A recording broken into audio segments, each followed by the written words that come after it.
সিকিমের রাজধানী গ্যাংটক। আমরা আজকে দুপুর 2টার দিকে সিকিম এসে পৌঁছাই, সিকিমের গ্যাংটক এসে পৌঁছাই। তো 2টার দিকে পৌঁছার পর আমাদের হোটেল খুঁজে তারপর ফ্রেশ ট্রেশ হয়ে এখন আমরা বের হয়েছি বিকেলের দিকে। এখানে প্রচন্ড বৃষ্টিপাত হয়েছে, যার কারণে আসলে গ্যাংটকটা অনেক সুন্দর এবং গোছালো দেখাচ্ছে।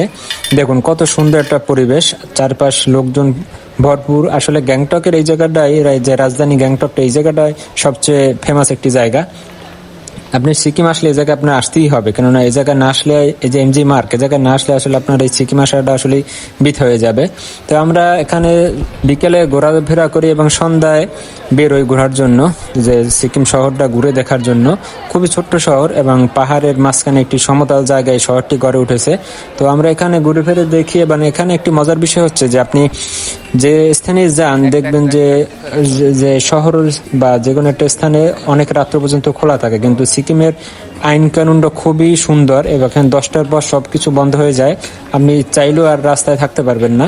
তো আমরা এখান থেকে আমাদের যে নর্থ সিকিম যাওয়ার যে সিস্টেমটা যায়, যে এনজিও, তাদের সাথে এখান থেকে কথা বলে পার পার্সন 2500 টাকা করে তাদেরকে পাসপোর্টের ফটোকপি এবং ছবি দিয়ে কন্ট্যাক্ট করি, এবং কালকে সকালে আমরা নর্থ সিকিমের উদ্দেশ্যে রওনা দেব। তো এখানে অনেক এনজিও আছে, যে এনজিওগুলোর মাধ্যমে আপনি নর্থ সিকিম যাওয়ার জন্য আবেদন করতে পারেন। এগুলো আপনার একটি আবেদন করলেই তারা পেপার দিয়ে দেয় এবং পেয়ে যাবেন।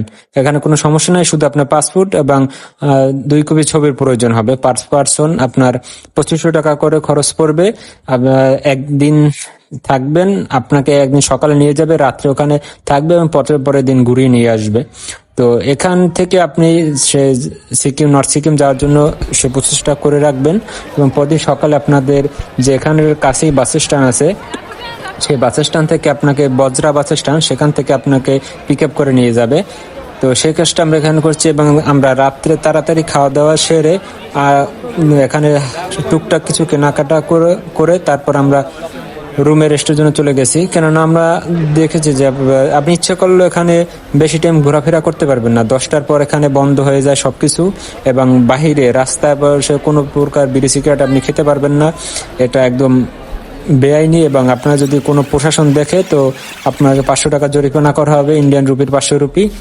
এখান থেকে যে ফুটপাতের পাশে যে দোকানগুলো, খুবই সুন্দর দোকান, এখান থেকে আপনি চাইলে কিছু কেনাকাটা করতে পারেন, কেনাকাটা করে নিয়ে যেতে পারেন। প্রচন্ড ঠান্ডা, তো ওখানে যাওয়ার জন্য আমরা জ্যাকেট কিনে নিয়ে গেছি এখান থেকে, যেহেতু আমরা বাংলাদেশ থেকে জ্যাকেট নিয়ে যাইনি, সেক্ষেত্রে এখান থেকে জ্যাকেট নিয়ে গেছি। তো এগুলোর দাম খুবই অল্প মূল্যে এখানে পেয়েছি। তো আপনারা চাইলে এখান থেকে কেনাকাটা করে নিয়ে যেতে পারেন যদি না নিয়ে আসেন। তো আমাদের ভিডিওটি দেখার জন্য ধন্যবাদ। আমাদের নতুন নতুন ভিডিও দেখার জন্য আপনি আমাদের ফেসবুক পেজটি ফলো দিবেন এবং ইউটিউব চ্যানেলটি অবশ্যই সাবস্ক্রাইব করে রাখবেন। ধন্যবাদ সবাইকে।